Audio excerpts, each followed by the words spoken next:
This is a curriculum evaluation of how to write letters of recommendation by Tara Wessel-Swoboda for the University of Southern California. Here's the agenda for what we'll cover today. We'll go over an introduction of the curriculum, summaries and evaluations of the outcomes and modules, evaluation of its assessments, an overall curriculum evaluation, and recommendations.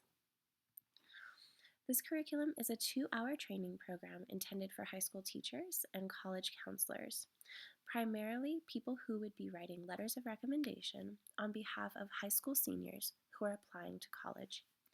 It is an asynchronous model, meaning that there are no live components. Learners can take their own time, spreading the curriculum out as long as they wish, and taking it at their own pace. They also have the ability to skip content or view modules in any order they wish. There are 9 outcomes promised in this 2-hour curriculum. It seems to be a lot of outcomes, but most of them fall into the remember category for cognitive process dimensions, which is actually the least taxing and the least demanding of the cognitive dimensions. The majority of them also fall into conceptual or procedural knowledge in the knowledge dimensions.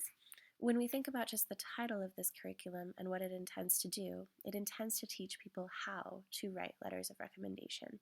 So it would make sense that the majority of the knowledge dimensions are in conceptual and procedural areas, which focus primarily on knowledge of principles and generalizations, as well as knowledge of criteria for determining when and how to use appropriate procedures.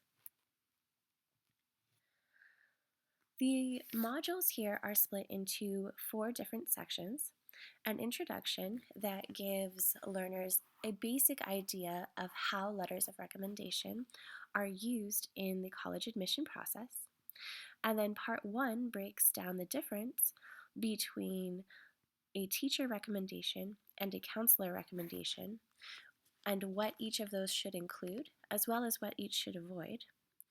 And the second part is actually where most of the curriculum outcomes are addressed. That is in the writing, structuring, and revising of the letter of recommendation. Again, this is primarily the conceptual and procedural knowledge that is addressed here. And the final part, part 3, is actually just a collection of links and handouts that are resources for stronger students and stronger letter writers. Overall, the curriculum is designed in such a way that it skips over quite a few of the outcomes at first and then focuses on most of them entirely in the part 2 of the curriculum, so the 3rd section actually. They're not very well spaced out, and there were quite a few times where I was wondering if we were actually forgetting to address particular outcomes entirely, because they're not addressed in the order that they're promised either. It made it a little confusing, and I found myself having to go back through the curriculum quite often as I was evaluating it to remember whether or not certain outcomes were actually addressed. There are no formal assessments in this curriculum, which makes it a very difficult one to evaluate here. Although it does encourage reflection and self-assessment, there's no feedback that's provided to learners, so there's no real way for a learner to know where they actually start on the spectrum of knowledge as a novice or an expert. And it is an uncontrolled learning environment, so it's entirely possible for learners to skip the content that they most need, and there's nothing in place to stop that. So without direct feedback on individual strengths and weaknesses, it's difficult for learners to actually judge their own learning progress and their understanding of the content. And without specific and clear feedback on learners' own writing, it's difficult for them to self-monitor their progress or even reflect on areas of potential improvement. Overall, the curriculum does not seem very effective as a standalone tool. I would recommend that it could be used as a supplement to formal training, or it could be used as a review tool for teachers who have already gone through training for writing letters of recommendation. It's also possible that learners' assumed prior knowledge may actually hinder their learning, because if a learner comes into this program and assumes that she knows what each of the topics are being covered, she can simply skip through the entire content and go right to the end to print out a certificate of completion.